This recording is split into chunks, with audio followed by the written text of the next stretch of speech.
Hey, Vape family. We have now for our interview is Derek from the CCF, and it was actually quite a great interview today in terms of a great panel from a law perspective. Many issues with S5 we know. So where to from now? Where do we go? Well, I think we have to continue on doing what we're doing. In terms of the CCF's perspective, we don't like bad legislation, and we want to make sure that governments in Canada live up to the standards that have been set by both the courts and our constitutional documents. And I'm quite concerned that S5, as it exists right now, does not live up to those standards. It doesn't live up to the standards of the Insight decision from the Supreme Court and what the court said about harm reduction. And there's some restrictions on speech that are very problematic in S5. And it's funny, when you actually open up S5, and just in the first few pages, if you look at what exactly the government thinks it's going to accomplish with S5, in the purposes section, it just lists a bunch of terrible things. They need to protect children, keep it away from children, prevent nicotine addiction, and inform the public about the hazards of vaping. Now, of course, those of us who are familiar with what vaping actually is, we know we actually have to think of the hazards of vaping in contrast to the hazards from smoking. And so the other thing that's always striking is that nicotine, well, it doesn't seem to be nearly as harmful as people who are unfamiliar with these issues seem to believe. So it seems to me that S5, as it exists right now, is very vulnerable to constitutional attack. And I would like to see the government take a better stab at it, rather than enact this legislation, force people into the courts, waste money, both the money of the litigants and also the money of the government, taxpayers' money. Let's just get it right from the beginning. Let's not enact bad legislation. Do you think the government really cares in terms of what they're hearing? Well, I don't know. I hesitate to speculate on that. Every one of the people involved probably has their own motivation.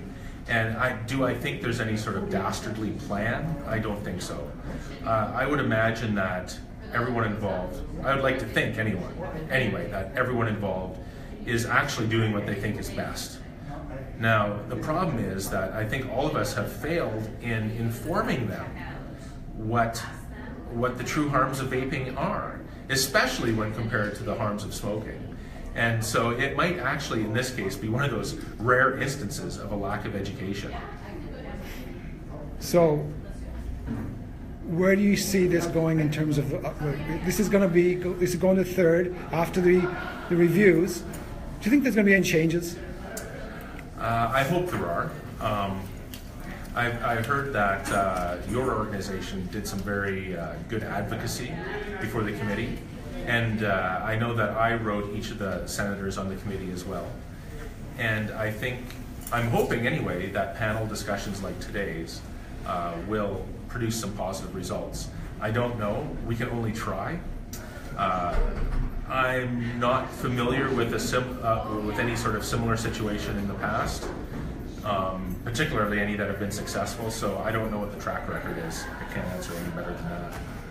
So I guess the point is that we just keep on going, and hopefully that we can make a difference. Yeah, that's right. Keep on going, keep plugging away, and I really think the currency that politicians understand. Now, mind you, senators not so much, but members of parliament understand is votes. That's their currency, and so this is going to require grassroots education. That's really what it's about, is informing the voting public that even non-smokers need to know that they are spending more of their tax money treating the diseases of smoking than they could if all smokers in Canada immediately switched to vaping. We're talking about thousands of dollars, billions of dollars. Statistics Canada estimates $17 billion a year go into healthcare for treating smoking diseases. And that would disappear overnight if all smokers switched to vaping. So, even non-smokers have an interest in this changing. Derek, do you think that this is actually going to go to the Supreme Court of Canada? I'm not sure. That's never a win. The best situation is this legislation gets fixed. and it's clear, fair legislation that doesn't incentivize people to stay smoking.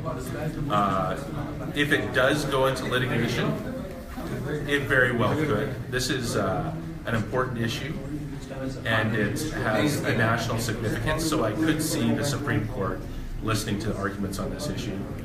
Well, let's hope it doesn't get to that point and that the politicians actually listen. That's right. So basically for vapors, we should educate our politicians. That's the bottom line? That's right. And you know, I'm a non-vapor, non-smoker, never done either, and I'm always perplexed when my friends and family just assume that, well, vaping must be just as dangerous as tobacco, because look, there's this Bill S5 that treats them under the same act. They must be equally harmful. And whether or not the act actually treats them as distinct, the fact is they're both being brought under the same bill, and it's giving a strong impression to Canadians like myself, if I weren't educated on this topic, other Canadians who just don't know that there's a difference between the two. It looks the same. You gotta admit, it looks pretty intimidating when you see someone vaping for the first time and there's a big cloud of vapor around them and you're unfamiliar with what it means. And you know, what it's gonna take is some effective grassroots advocacy by people who vape. And you know, what we're doing here is what vapors should be doing is basically like a guerrilla war. It's, you gotta win the grassroots, because votes are the only currency that politicians understand. Thank you, Derek, for what you've done, and great news for us, and hopefully we can take what you stated from a lawyer's perspective and apply that to vaping in general and our fight for our right to vape. Thanks a lot, Derek, and much appreciated from the Vapor family.